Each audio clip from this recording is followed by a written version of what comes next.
Welcome to Upturned Table. I'm Jeremy, and with me is Matt. Hey, Matt. Hello. And we have a special guest with us this week. You probably know him from his popular YouTube channel, Me, Myself, and Die, or maybe you've heard his voice in his many American cartoon, Japanese anime, and video game voice roles, or have been in one of his professionally GM'd game sessions. But we are most impressed with the Broken Empires, his successfully crowdfunded RPG with over 4,100 backers and $500,000. It's Trevor Devall. Hello, Trevor.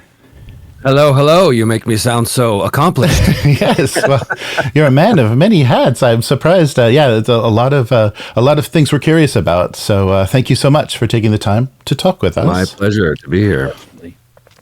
So I guess let's start with the one of your first jobs and most interesting things. Your voice resume is really impressive. How did you get into voice acting? Was it, did you study acting in school and turn it into a career? I paid a guy $50 behind an alley, and here I am. Oh, nice. Yeah.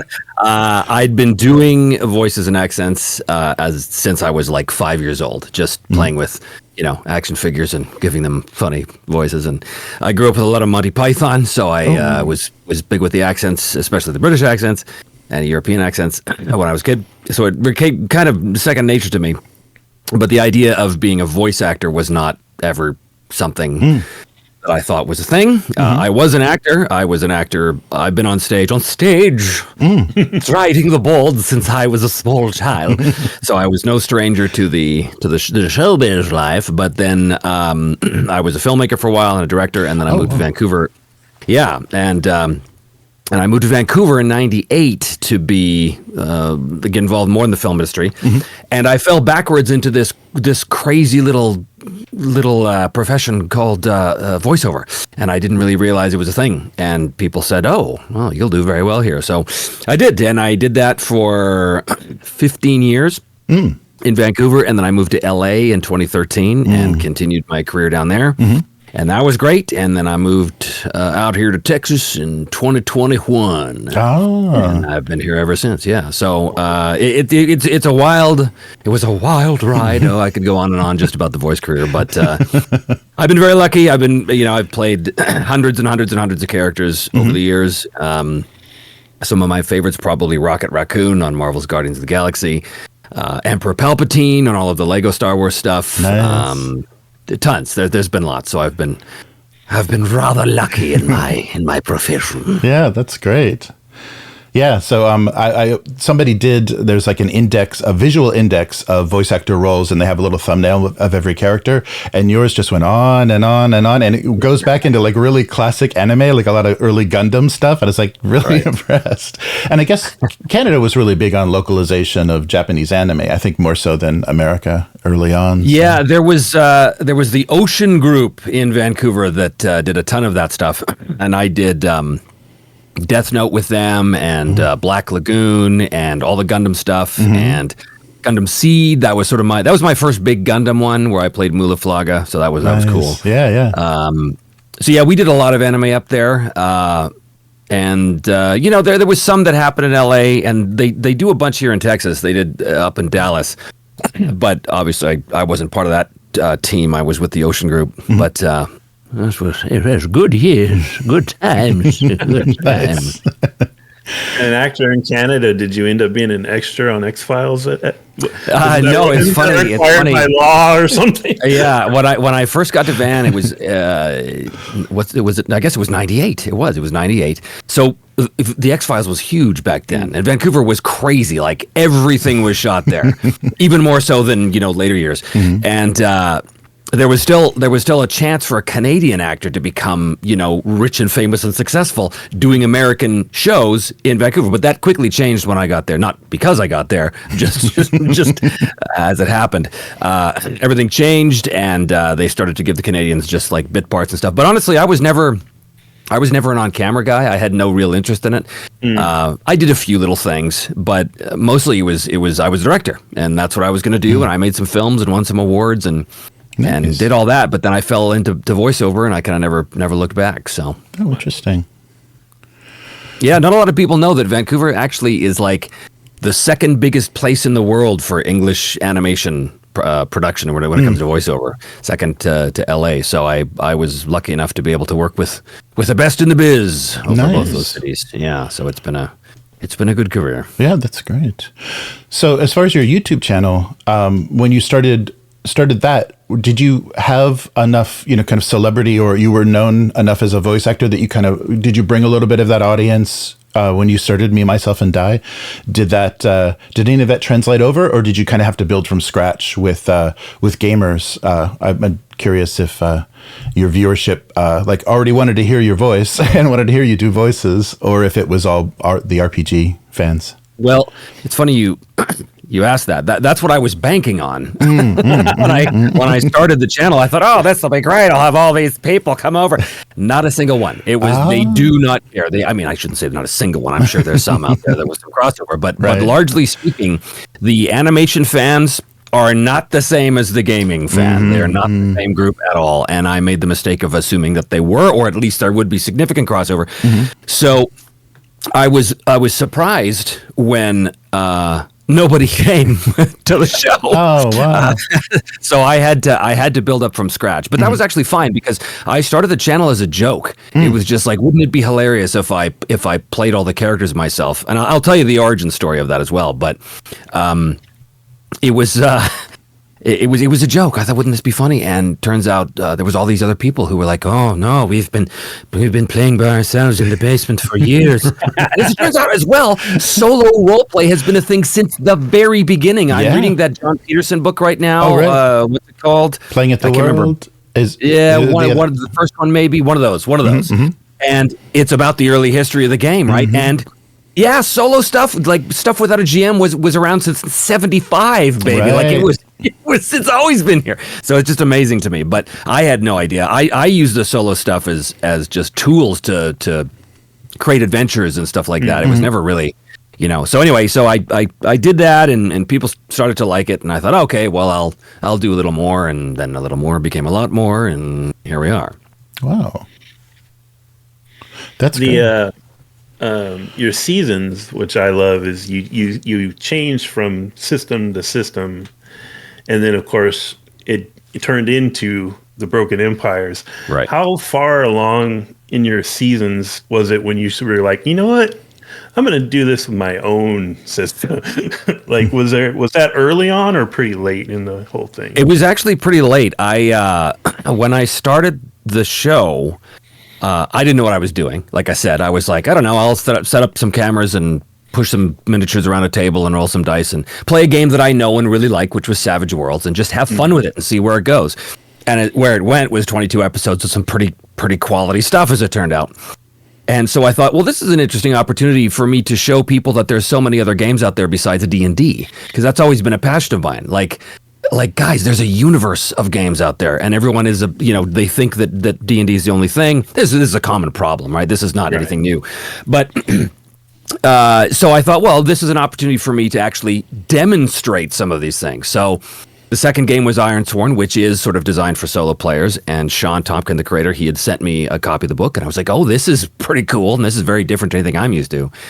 So let's try that. And then the third season, I was like, let's go into something. Let's do something completely obscure now, and something a little more simulationist as opposed to narrativist, because Ironsworn is quite narrativist, whereas Dominion Rules, which was this really super obscure game that you could find in the deepest corners of the internet, basically. And I had found it years ago, and I was always intrigued by this D12 mechanic. I was like, I love this D12 blackjack thing where you roll under but high. So I did that, and that was super cool. And it was kind of towards the end of that season that somebody put the bug in my ear that said, you're kind of the master of all these games. And because I do a show called Sage's Library on the channel too, which I talk about all these other games that I've played or ran over the years, and there's lots. And people said to me, you could do your own thing. And I was like, really? And I never really had much interest in it because I had all these other great games. But you know how it is, right? Like when you're running these games, you're always like, well, if I could just take the wound system from Hornmaster and somehow take like the special maneuvers from Mithras, and if I could make that work, and then the magic from Ars Magica, but you don't actually take it seriously. until I did, and then the Broken Empires was born. So it was birthed out of basically 40 years of tinkering and dabbling and just experimenting with different games. Never for the purpose of creating my own game, but it seemed like a natural endpoint, was to create that system. Nice. Well, yeah. Well, let us be the 87th podcast to congratulate you on your big success with the Broken Empires, and so I'm sure it's been kind of a blur. With all the, especially during the campaign, all the interviews you had to do and telling people what you were doing. But if you wouldn't mind, one more time, can you kind of give us an elevator pitch of what the Broken Empires is? And you've already kind of explained what your motivation was to do it in doing it. But what is the Broken Empires? So the Broken Empires is what I call the best of game. It's what I consider the best pieces of all these games that I've played over 40 odd years.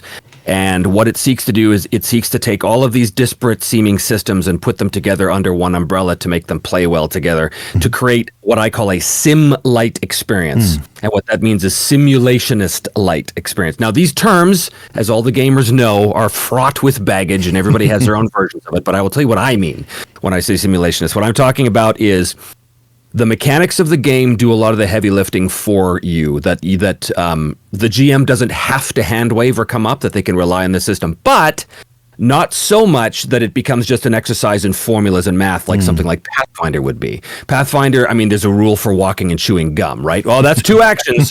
So that's not this game, right? This is Sim-Lite. So it takes the idea that you don't hit the orc for 5 hit points and then nothing happens. You stab the orc in the right forearm, which causes him to drop his weapon, and now he's at your mercy. That's the level of thing we're talking about. But every game exists on a spectrum between detail of resolution and speed of play. So Sim-Lite seeks to find a balance between those two, which is, of course, the holy grail of game design. This is what everybody's trying to do.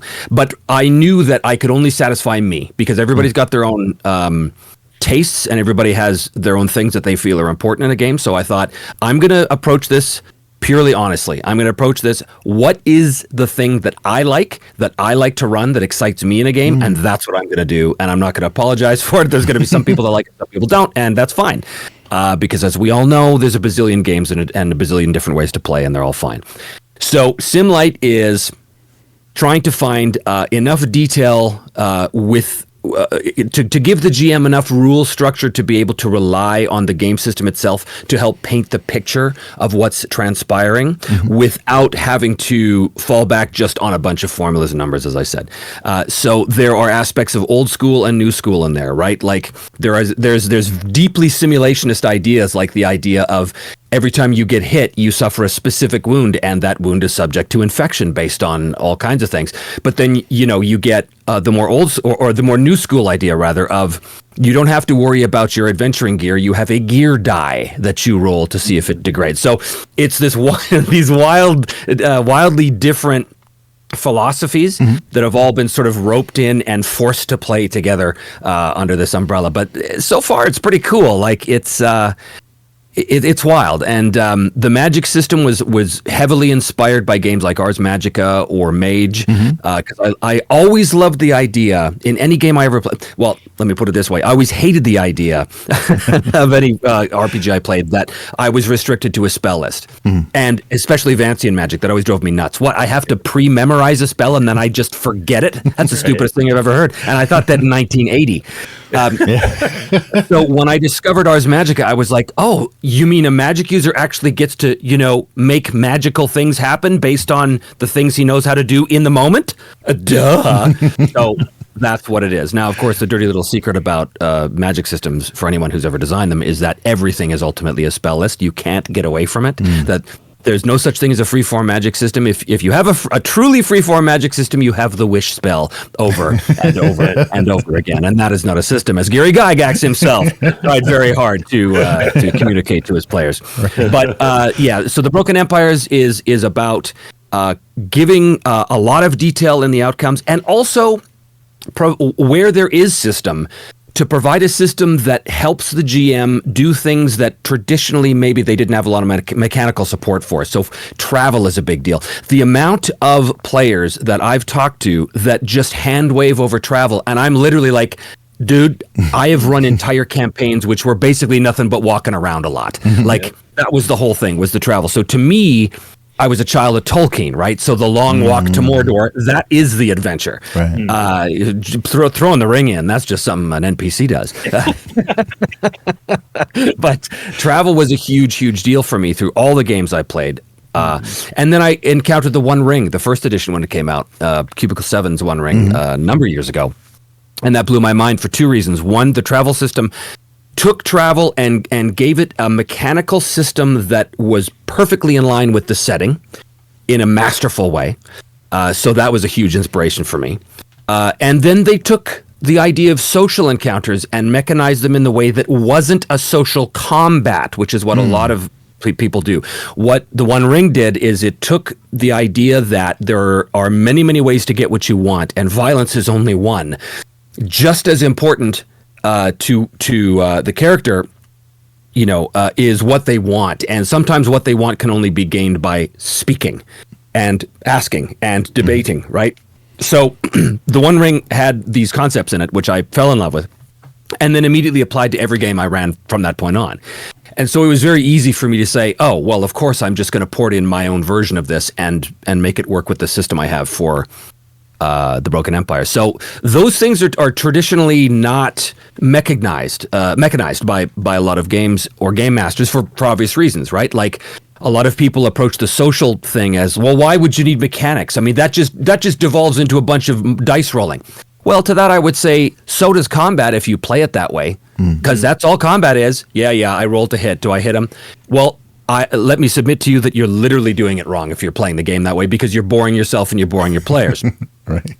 So just as in a combat, we use the system mechanics to try and give us an idea of how to paint the picture of what's happening with the characters in the moment, to immerse us into that scene, into that event.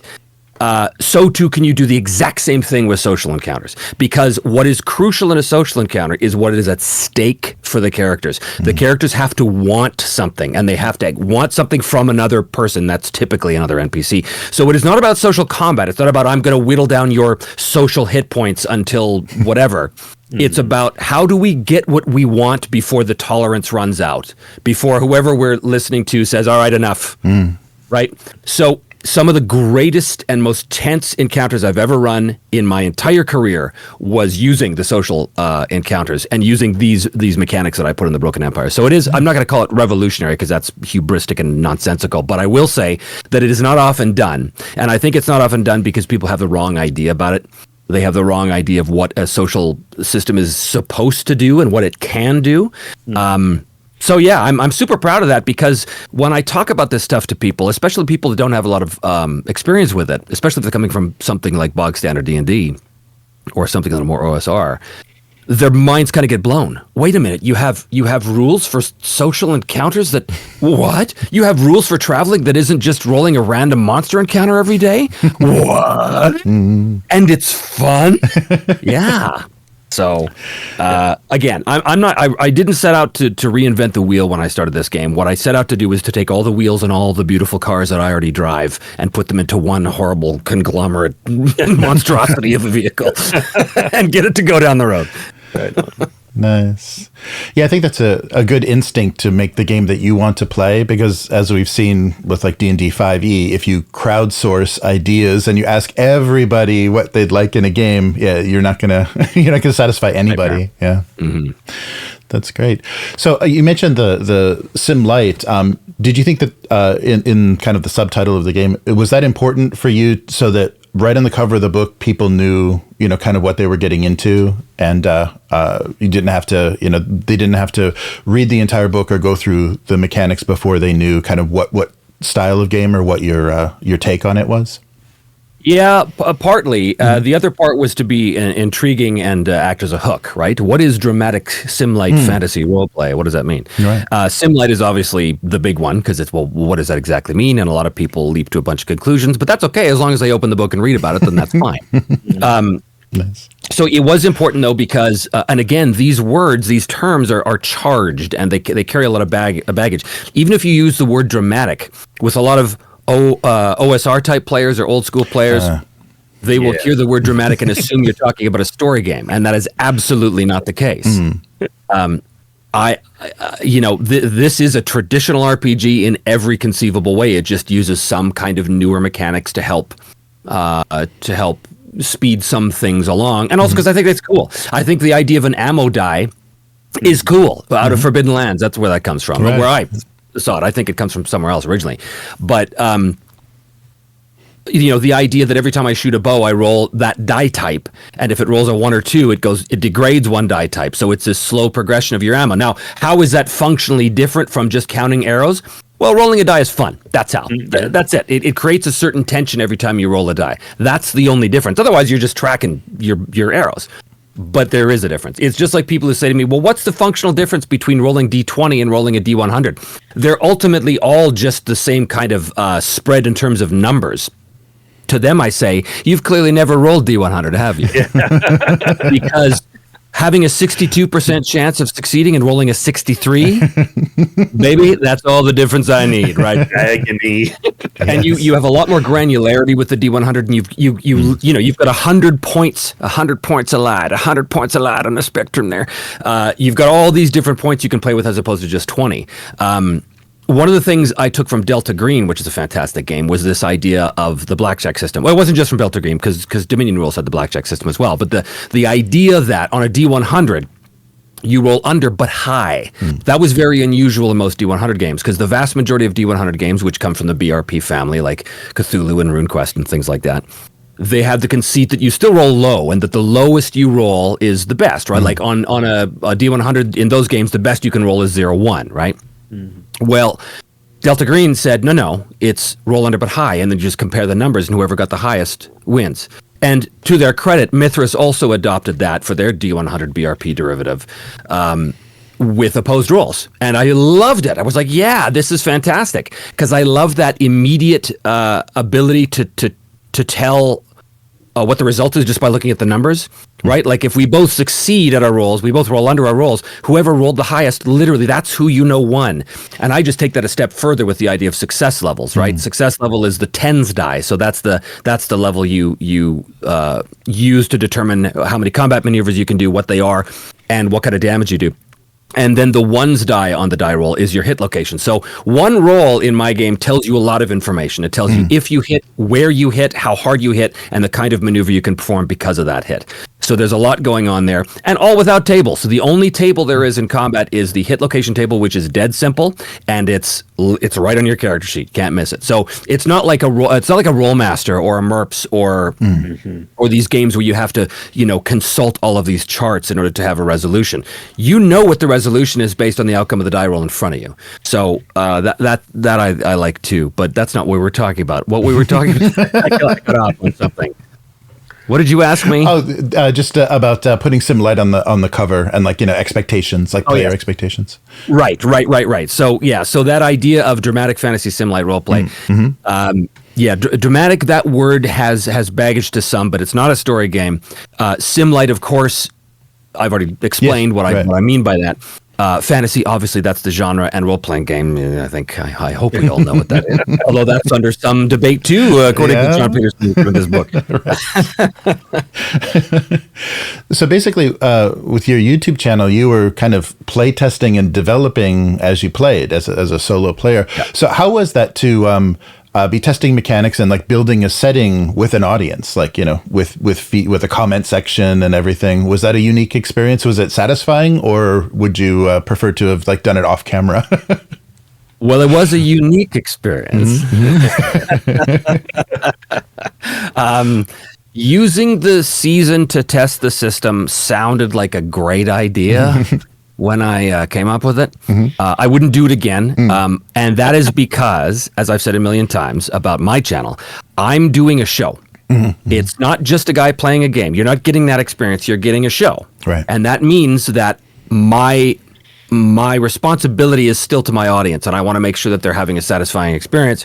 That doesn't mean I'm going to change the outcome of the game rules, because then I'm not having fun, because I don't I don't want to know what's going to happen. I don't want to have to prejudge anything. And I GM that way too. I don't want to know what's going to happen. I don't have big set pieces and then this happens and then the players do this. No, none of that happens. So too in my show, I don't know what's going to happen, but I do feel an obligation and responsibility to my audience. So that means that I'm always, the director in me is always looking at the table going, remember, man, you gotta make this interesting to watch. Remember that. So there's been many times in season 4 where I felt I was far too obsessed with the nitty-gritty of the details of the rules rather than just relaxing into the flow of the game and letting the game sort of tell the story.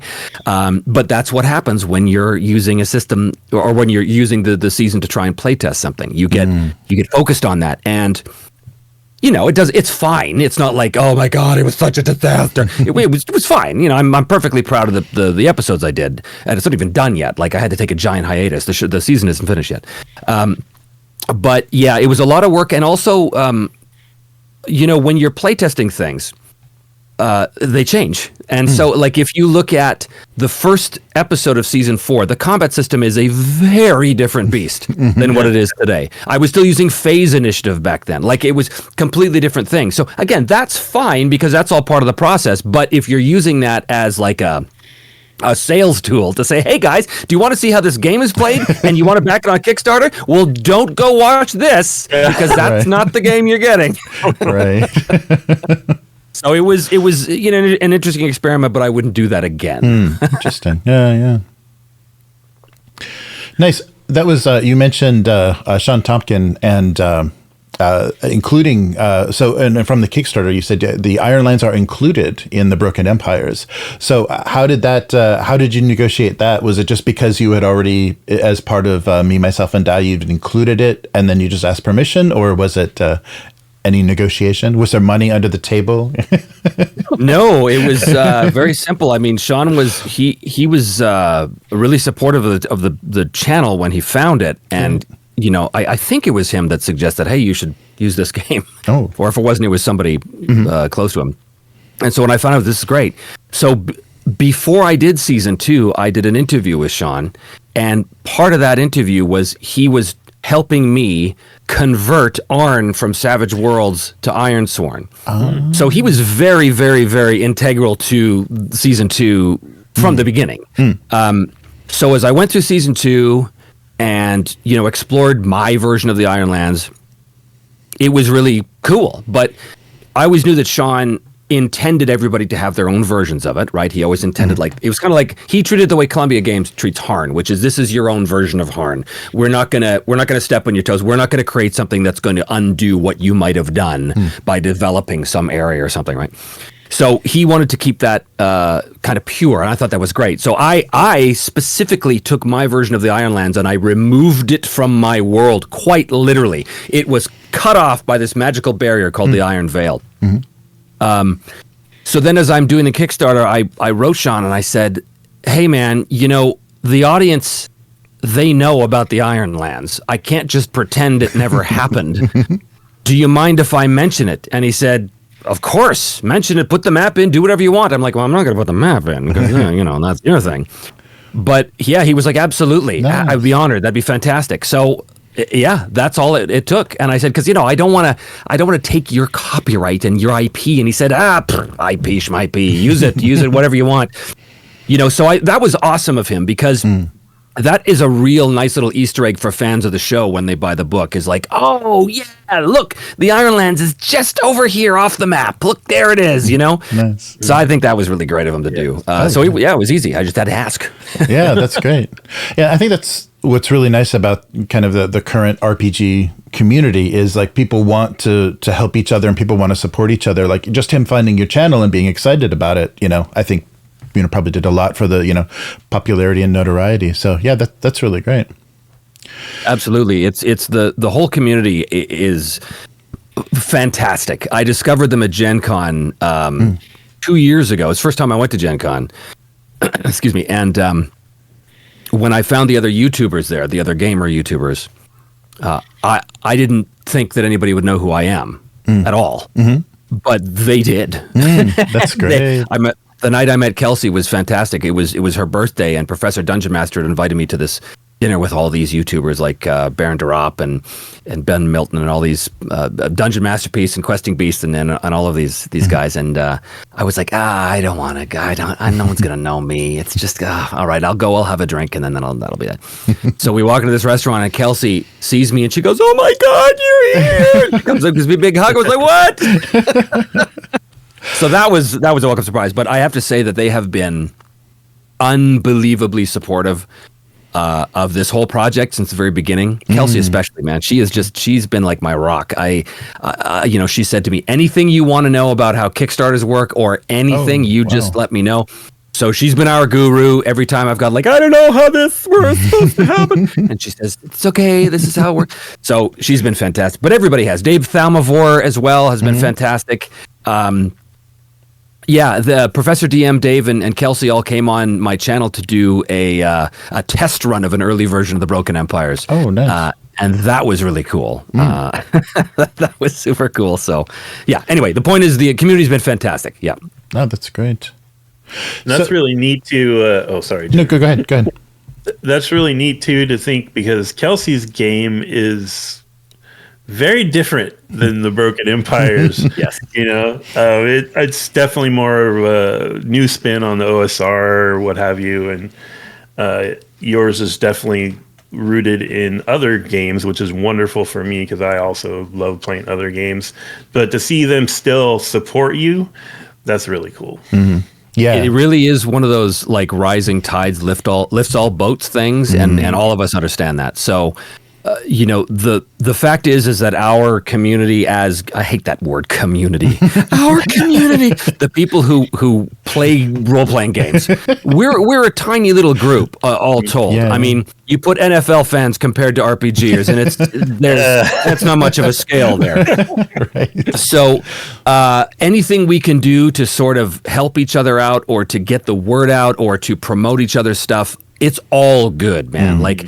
There are some sort of bad faith players out there, of course, and people have had bad experiences with certain stuff. I haven't, thank God, but I know they exist. But so far, my experience has been universally fantastic. People have been just super helpful and excited, and they just want to help because they do know.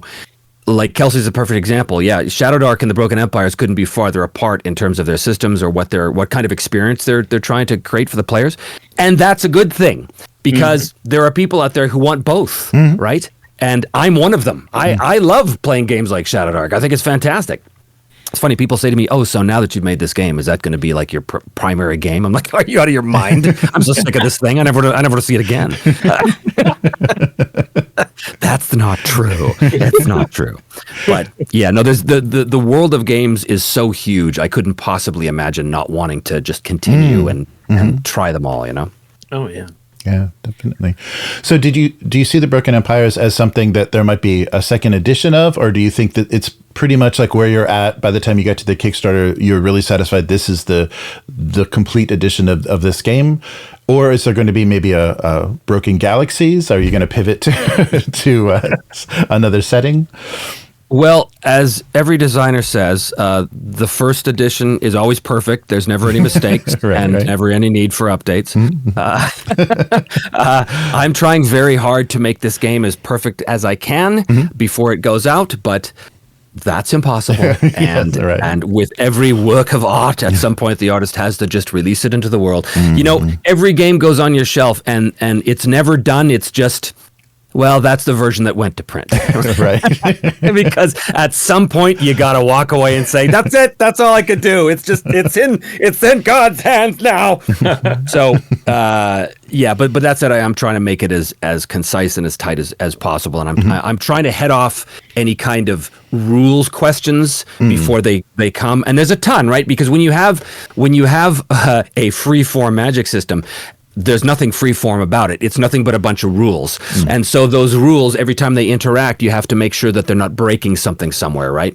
I had a number of this happens all the time, actually, where, not so much now, but in the early part of the development, I got teams in 3 different cities that were all playtesting this thing, and they all bring very different things to it. But one of the things that universally happened is that every time I made a fix and a change, something else would be affected on the other side, and I would get so frustrated with that, and I would say, I can't change anything without affecting the entire thing. I can't pull on the thread without the entire tapestry falling apart. And they said, that's a sign of good design. Mm-hmm. They said, that's a good thing because it means that everything is cohesive and woven together. That's really good. And I was like, that doesn't feel very good. So yeah, the frustration's all been worth it though, because the product that comes out the other side is pretty tight and it's pretty lean and deadly and cool and all that stuff. Now, in terms of doing a different version, I can't see right now because I'm too in the forest, but I can't see a sci-fi version of this engine. Although all of my team can, they're all like, "Oh yeah, dude, easy, nothing to it." And it would be pretty easy. You'd have to adjust a few things, like when you bring in laser guns. Okay, well now you got to change the wound and armor system a little bit, but it's not like you have to do a massive redesign. You just have to tweak, right? So again, I think that's a strength, that the fact that the system, that the core engine can translate to different genres probably fairly easily. But I just want to finish the first one, man. Finish the first one. Because of the way that it developed as solo play, do you want the system to be able to support solo as well, equally as group play, or do you think it favors a group experience? Well, that's a very good question, because I have said from the beginning that this is a game designed for players. It's a game designed for GM and players, and that is its focus. Now, I'm not going to abandon my solo audience, obviously, because it's a growing audience as well. Like, a lot of people are really into this. But I was really afraid at the beginning because it is a simulationist game, because it is a lot of stuff going on, especially for the GM. Like, you got to be on your toes. You can't sleepwalk your way through this. Like, there's stuff happening in the system, right? But it appeals to people who like that, right? So there's stuff going on, and as a solo player, I thought, I can't imagine anyone wanting to play this game solo. There's too much going on, so I'm going to have to create some sort of slimmed down player-facing engine, and I hate the thought of that, because I don't want to do that. I want to create this game. And then I talked to Sean, and he said, why would you do that? I said, I don't want to do that. He said, you don't have to. I said, but the game is so complex, and it's just, there's so much going on. He said, I said, but solo players, they're going to be sitting there and they're going to be like, but I got to move on with this. And he said, no. That's not solo players. That's you. You're the guy that's interested in pace because you're doing a show. Right. And so your thing is about pace. But most solo players, they don't care about pace. They care about just luxuriating in the process. And they've got all the time in the world because it's just them. And to me, that's so alien. I'm like, what? How can you not want to get on with things? But it was mind-blowing to hear that, because it was like, oh yeah, there's players out there that if they want to play a complex game, it's because, they want to play a complex game. Yeah. And it became a feature, not a bug. And that's the moment where I felt like this massive weight come off my shoulders. I was like, oh, so I can just release this game with a couple of key tools, like Oracle tools and randomizer tools, and call it a day? And Sean was basically like, yeah, that's it. So I went, oh, wow. So ironically, what happened then was that I started to get really into these random tables, and the tables were so good that I was like, oh, these are going in the GM section. Definitely. Because that's the thing. Solo tools are just GM tools. That's all they are. They're just tools to fire your imagination and get you creating in the moment, right? So they're the same tool. Anyway, it was fascinating. So yeah, there are specific things in there that are designed to sort of they're a nod to the solo player, but all in all, the solo player is going to be playing this game.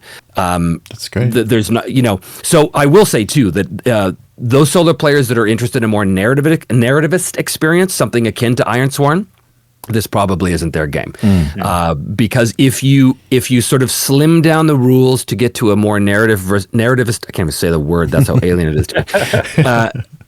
If you slim down the rules enough to get to that point, you're really not playing the Broken Empires anymore. You're playing some other thing, and I have no interest in that other thing. I have only interest in this game. So I will leave it up to those people who kit bash to their heart's content to take this engine and say, oh, well, actually, if you just take this thing and move this, then no, there you go. It's player facing and it's awesome. And I'll be like, congratulations, good for you. Enjoy it. So that's kind of cool. You got you got the feedback that absolutely it could be a solo game, and then your team's telling you absolutely they could adapt to another genre or what have you.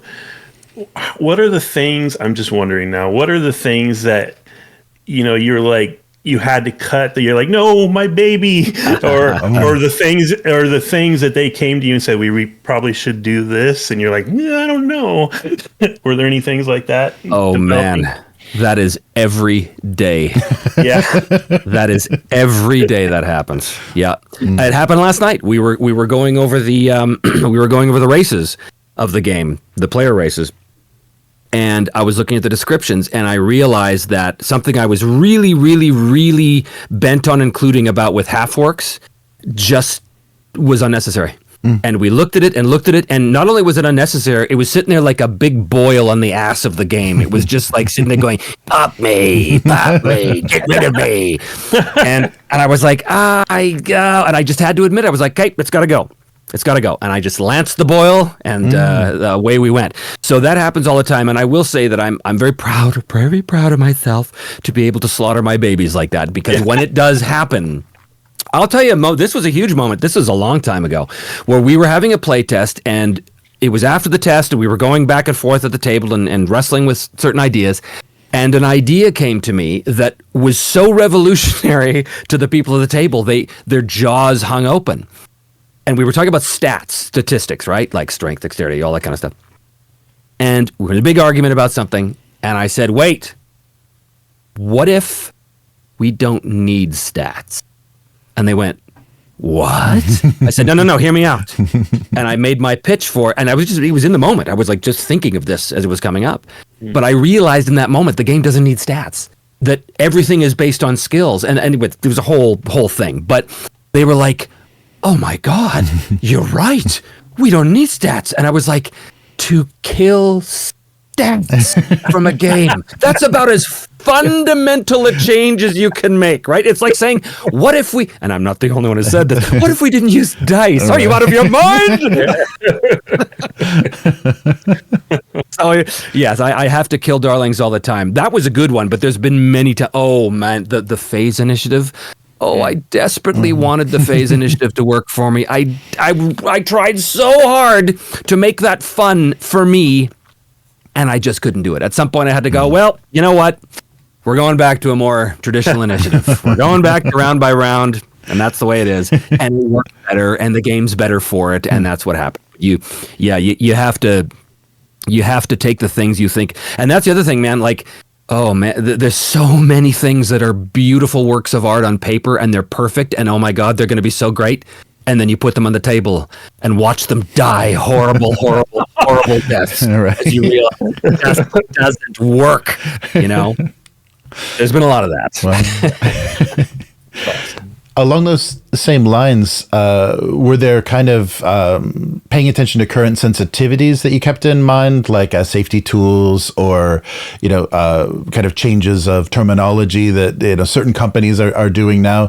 Did you run into any of that, or did you try to stay kind of true to a more old school aesthetic? I'm going to answer that as honestly as I can. Okay. And as diplomatically as I can. That's the trick. There we go. Let's see. I had written a section in the book called Safety Tools at one point. And it went like this. This is a heavy book. Don't drop it on your foot. That was the safety tool. Good. Well, there we go. Does that answer your question? Yeah, that's perfect. Yeah, it's exactly. It's very safety minded. Have you been? I mean, your Kickstarter made what, $500,000? Have you been pressured by outside groups to appeal to that kind of WotC walled garden community? That is a fantastic question. I'm so glad you asked it. No, I haven't been, and I fully expected to be. And the fact that I wasn't fills me with great hope for the future. That's wonderful. Because it seems that the madness is starting to pass, finally, and people are realizing, and just to keep this well within the realm of talking about role-playing games, people are realizing, oh, wait a minute, no, we're just sitting around pretending to be elves. Right, okay, that's right. So No, I was not. I was not approached, but I had all kinds of answers ready for people if they were to ask me such things, and they were good ones, man. Oh, they were good ones. But luckily, I was not. I was not. There was a couple of comments on the Kickstarter page. Because I use the word race, right? I don't do species or kith or kin or ancestry or anything like that. No, it's fucking race. That's the way it is. That is the word. That is what we use because that's what we used in 1980. Goddammit. Mm-hmm. So. So there was some comments that people said, oh well, race, and I didn't answer because I don't care. I do not care about those sensibilities. That sounds like a you problem. So that's okay. Go solve it in whatever way you want. I'm not going to come to your house and tell you how to play my game. If you want to change race to furry, then fine, do it. If you want to change sex to gender or to whatever, that is entirely up to you. I promise you, I'm not going to take your book from you. But I'm also not ever going to make any compromises to this game based on someone else's feelings or someone else's, maybe they might be too weak and maybe they're too afraid of their own imaginations. To that I say, maybe role-playing games aren't for you. But I've said too much. The perfect amount. Yes. I get a little fiery about this. Well, it's hard. I mean, the three of us looking here, I can tell we're all of a certain age. Yeah. And that's exactly what it is. I'm Gen X, I presume. You guys are Gen X. Yeah. Mm-hmm. We grew up in a very different world. And in our world, you didn't worry about this nonsense. Yeah. Because it wasn't important. We were just there to play games with whoever wanted to play. I mean, you remember what it was like? It was like if there was... It's so funny, this thing about, there wasn't enough female gamers back then. We would have fallen over backwards if there was a girl that wanted to play. Are you kidding? Mm-hmm. We were just terrified of saying anything because, I wanted to date them. So if you talked about playing D&D, there was no dating them. You couldn't do that because back in the 80s, it wasn't cool like it is now. You got your ass kicked if you talked about being a gamer. In fact, so much so that all through the 1980s, I only ever referred to D&D as the game. We are playing the game tonight. There was a moment.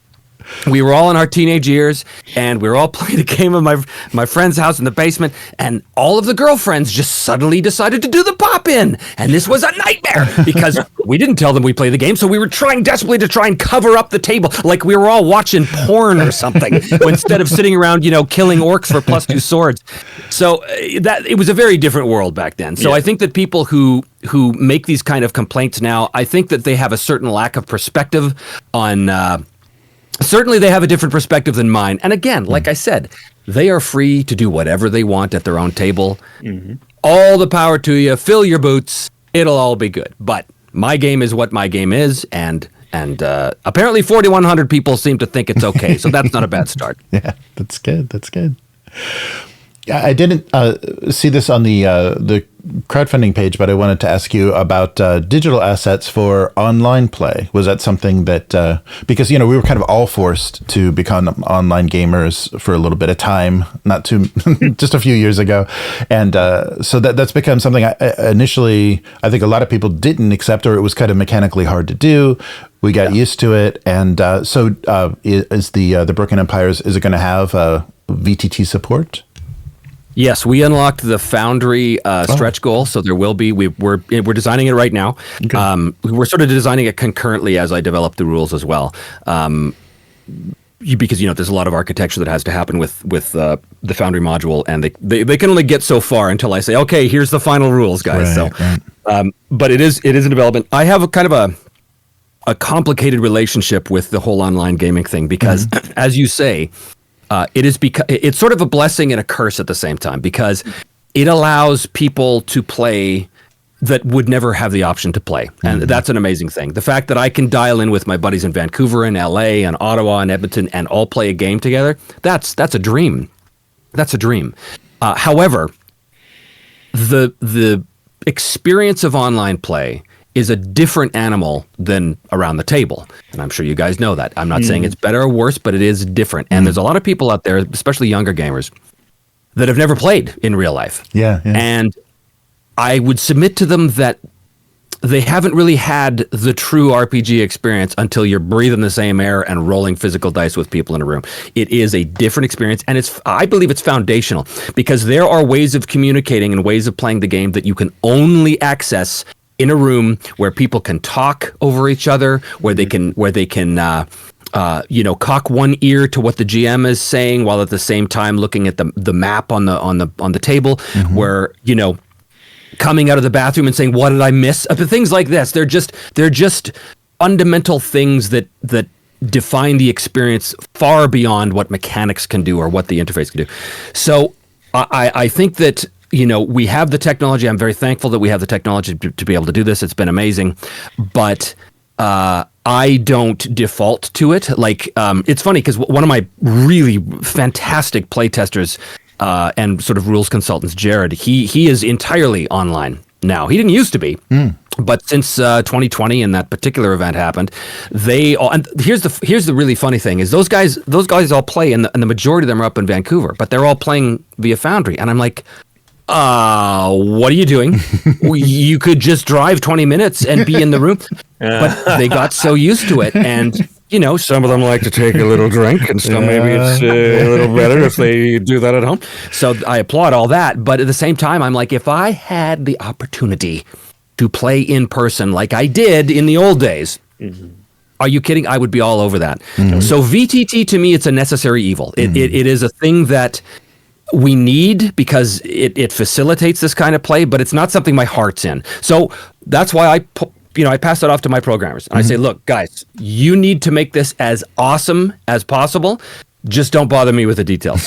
Right. Because I play Foundry, but I'm not a champion of it, and I'm not the guy to be the big rah Foundry guy. But it is, it's a hugely important thing. And I'm very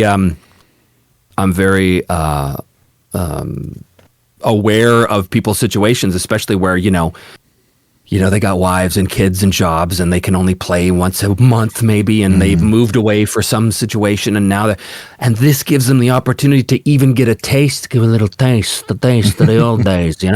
That's fantastic. It's fantastic, but nothing beats the real thing. I agree. We play online. Well, I'm in California. Jeremy's in Japan. So it's just a bit of a swim. Yeah, just a bit of a swim. So we play online with a couple other guys for the channel, but I have an in real life group too. And if I was not thousands of miles away from Jeremy, hell yeah, I'd be playing in person. Oh yeah. And I'll give you $1 if you guys do an alchemy one too. We're looking at all these different things. Like we're looking at Roll20, but our sort of main one is Foundry right now. We'll start there and see how it goes from there. But you get things out of even in terms of a playtesting process. We get things out of the online experience that we don't get around the table, and vice versa. Like here's a perfect example. In the starter box of the game, we have all of these, little punch outs and chits to sort of help facilitate things around the table. Like, oh, you're unbalanced, so there's a -20 token to put beside your character sheet or your mini or whatever, just as a little visual reminder. Well, online, obviously, you don't need any of that because it's all done for you. I despise the fact it's all done for you because I don't want the computer to play the game for me. Yeah. I want to understand the mechanisms. So, oh man, when we were playing Pathfinder 2 with a friend of ours just last year, I was like, all right, run me through this thing. I want to play this Kobold Crown campaign. Take us through. I want to play Pathfinder. I want to say I did it. By God, I want to walk and chew gum and use 2 actions to do it. Let's do it. So we did it. And it was all in Foundry, and everything was fully automated. All you had to do was basically, and they'd all happen for you.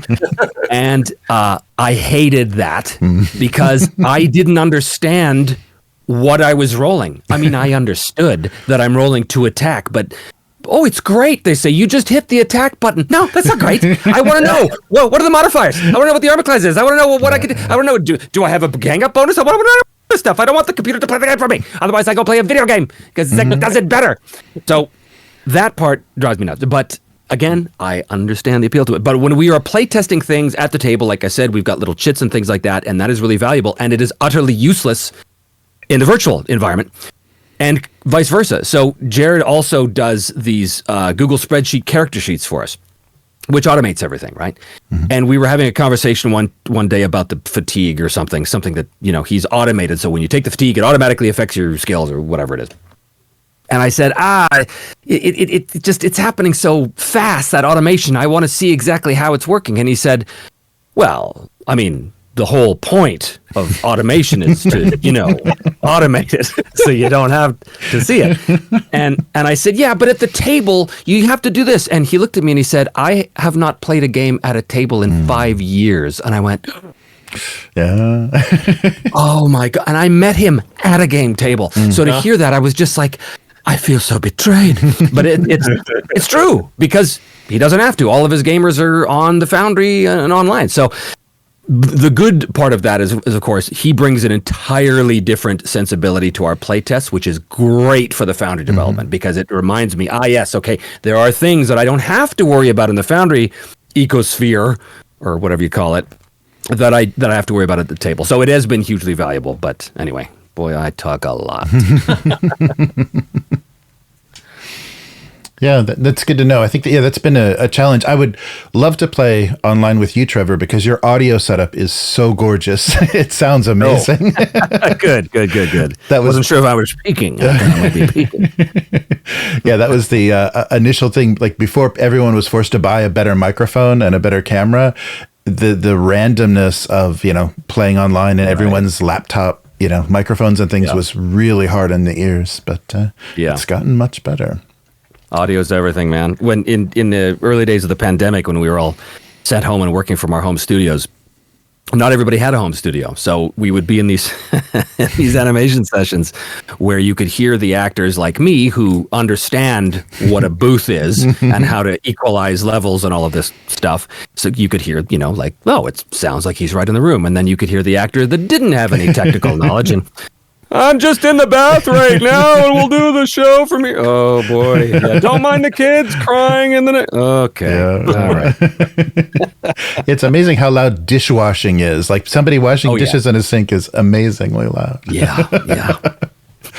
Well, this has been a lot of fun. I really appreciate you taking the time to do this, and for us to get to know a little bit about you. And now it's going to be one of those strange parasocial things where I've been looking at you for so long, I feel like I've met you, but if I ever see you at a convention, it'll be completely the first time. But that must have been, I'll recognize your ones and zeros. I'll recognize your signature. Yeah. Oh, speaking of conventions, during your voice acting career, did you ever sit at a table and sign autographs and do voices over and over again for lucky fans? Yes. I still have the cramped claw from all of the signatures, as you can see here.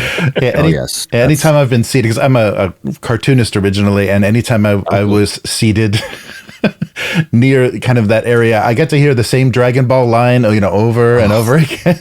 Yeah. Because that's what they want to hear. Yeah, I have a hard time with it. I used to do a lot of them, but I have a hard time with it now. I can't sit still, and I'm just like, I'm so bored with all of this. And literally, people come up to me and they say, would you sign this? And I'm like, why would you pay $50 for me to deface this perfectly good picture? Right. I don't understand. Why do you want me to destroy this thing? Right. But people want what they want. Yeah. So will you be doing convention booths and appearances for the Broken Empires? Is that something that's going to kind of eat into your schedule? Are you like Gen Con? I would imagine. Yeah. We don't deliver the product until earliest October of next year. Mm-hmm. So there'll be nothing at Gen Con this year because I won't have anything to show. Mm-hmm. But maybe the year after that, I don't know. We'll see. It depends how well the game does, and I don't anticipate a huge demand for this. Yes, we did, $500,000 in funding, but that's really not a lot in the big picture. 4,100 people, or however many they were, is awesome. And I want to please every single one of them and make them feel like they got a really good product out of it. But it's really not that. I don't see the kind of appeal to the Broken Empires that something like a Shadowdark would have, right? Because Shadowdark is more OSR, it's more traditional, it's more D&D based, it's recognizable, it's easy. It's easy to get into, it's easy to start, it's easy to play, and you don't have to know a bunch of rules. And my game is not, as I say on my Discord channel to my VIPs. Gaming is work, and that's the philosophy of the Broken Empire. Is gaming is work, so it's a chore. But so that said, like at Gen Con last year, Kelsey, I think she sold out of her entire stock. She brought everything with her to Gen Con, and I was with her at the Ennies when she swept everything.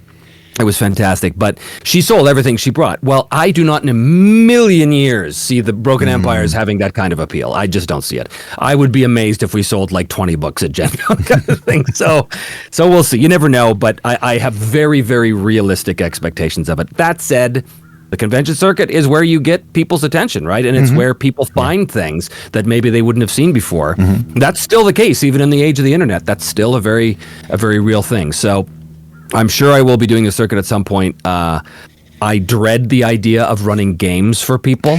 I think I might have to hire people to do that. But it has to be done, right? People need to get their teeth into this thing, and they need to experience it themselves. And what better place to do that than at a con game, right? So anyway, we'll see what happens. Oh, that's great. Can I ask you a quick question about the world, Trevor? Yes. In the book, because I'm a backer. I'm one of the 4100. All right. In the book, what are we gonna get? Like on a scale of like original Greyhawk to Harn, what are we getting in the book as far as the world development and explanation and everything? That's a great question, and your examples are spot on. Greyhawk to Harn. That's a perfect. That's a perfect. Scale. I would say probably halfway through. Halfway on that scale. So Greyhawk was very, very sparse. It gave you basically the names of the kingdoms in a colorful map, and that was about it. The Gazetteer of Greyhawk. And then Harn, of course, you get the name of the shoemaker and his daughter in the city of Teshel, and you get all that stuff. So I am giving a broad overview of the world. Basically, I'm treating my approach is the same as Warhammer Fantasy First Edition.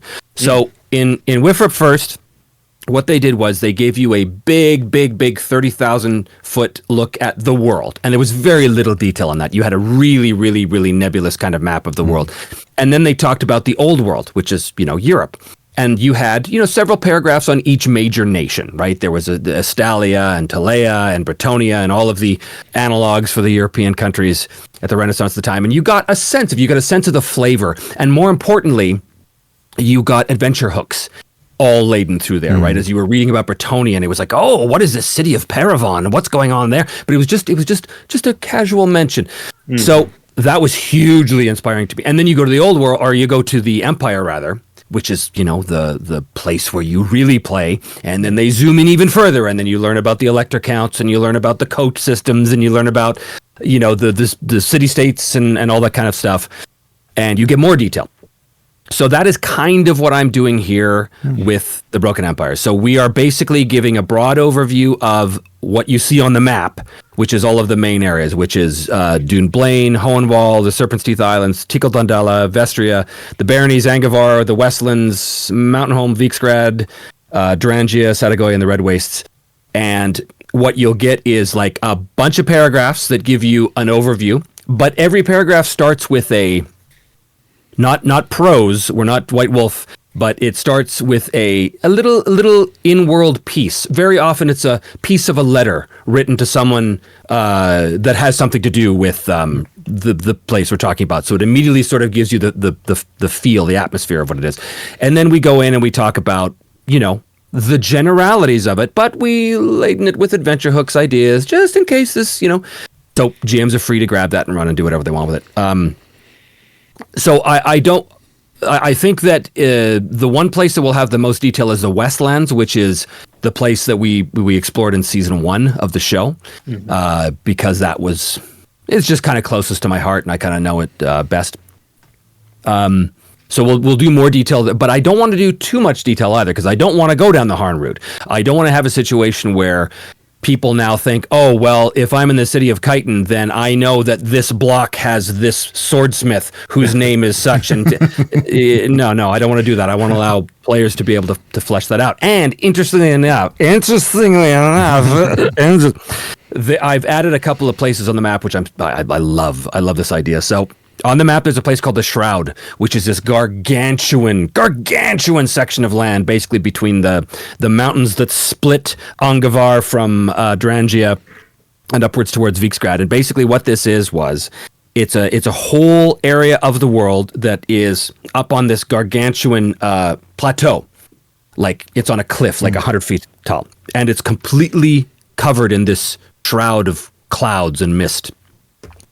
But it's starting to recede. So what this is in the world, what this is the I don't know if you know the origins of how I explained the Ironlands in my world, but essentially all of the I wanted my Ironlands to be like a fantasy Australia, where all of the empires got together and basically put their criminals and said, you go beyond the wall there, you're going to go up there. So what they did was they shipped them off to the Ironlands, but they also wanted to literally remove the Ironlands from their world. So they created this ritual to, again, literally remove the Ironlands from the world, so you could only access it through these weird, you'd be sailing through the water, and if you know the right way to the Iron, it's kind of like going to Avalon, right? You have to know your way through the mists. That's that idea. However, the wizards who were responsible for this, they screwed up the first time when they were trying to get this right. And what they did was they eliminated a massive area of the world from the world. It just vanished behind this thing that they called the ghost fence. And no one knows what happened to it. Well, last year, it reappeared on top of this plateau where it was originally, except now it's on top of this plateau. And very slowly, these mists are kind of receding. So this is essentially... This is the Keep on the Borderlands. This is a place for adventure where people can go and they can explore this unknown. Who the hell knows what's in there? That's going to be up to each GM to do, right? Gosh. But yeah, it's pretty cool. I was heavily inspired by the Ravenlands from Forbidden Lands. If you guys know that setting at all, they had this really cool thing called the Blood Mist, which recedes after 300 years, and now what's there? Go explore. I just love that. So we're going to do something that feels kind of in that vein with the Shroud. But because I needed a place to explore, right? Yeah. The thing when you're creating a world map is you don't want to have everything explored because, well, that's no fun. I want there be dragons. I want to know, I don't know what's on there. I got to find out, right? I got to explore the map. So that's what that's for. Anyway, that's a very long-winded way of answering your question. No, that's perfect. That's awesome. That's great. Well, yeah, thank you so much. This has been a lot of fun, and it's a pleasure to meet you. And we look forward to playing the Broken Empires when it arrives. Is there anything that you want to plug, like any links that we can put in the description to send people to, where to find out more or where to get involved? Any late pledges? Yeah, the late pledge is still open on Kickstarter, and that'll go, I think, until January or maybe mid-January. I think we're just keeping that going through Christmas. We'll see how it goes. So yeah, if people still want to get in, they can. And then after that, it'll be shut down until after the backers get everything next year. So after that point, you'll probably be able to get the book on my website, which right now it's memyselfandI.com, but I think we're going to have a separate Broken Empires RPG.com website where people can pick it up. But late pledges are still open now, so if people do want to get their hands on it, they certainly can. Excellent. And does Me, Myself, and I have a Patreon or I guess oh, yes. Yeah. Yes, I never plug my own stuff. Yes, I do have a Patreon, Me, Myself, and I. I have a core of just incredibly loyal supporters that have been sticking with me for many, many years, helping support the channel and helping me create all of this stuff. So yeah, if you guys want to join that, you can as well. I do try and provide some kind of behind the scenes stuff on there and give the patrons, stuff that not everybody can see, the usual kind of thing to make people feel like they're getting something for their money, not just helping me keep make these silly little things. So yes, that's that. Excellent. Well, yeah, that's so this was your first Kickstarter crowdfunder ever. Yeah, so congratulations on making that such a success. That's not an easy thing to do. We've seen a lot of people, just cancel after a week and say, "What were we thinking?" So I'm glad to see. I'm glad to see it went so well. That crossed my mind many times. Believe me. Nice. All right. Well, yeah. Hopefully, after the book is out in the wild, we'll see how people respond to it, and maybe even you'll have to think about a licensing, like a game licensing thing for people to develop for you. And we'd like to see that. So hopefully, you'll come back and talk to us then, and Sure. we'll get a sense of what's happened to the game out in the wild. So thank you so much, and My pleasure. good to talk to you. Okay. Goodbye. Alrighty.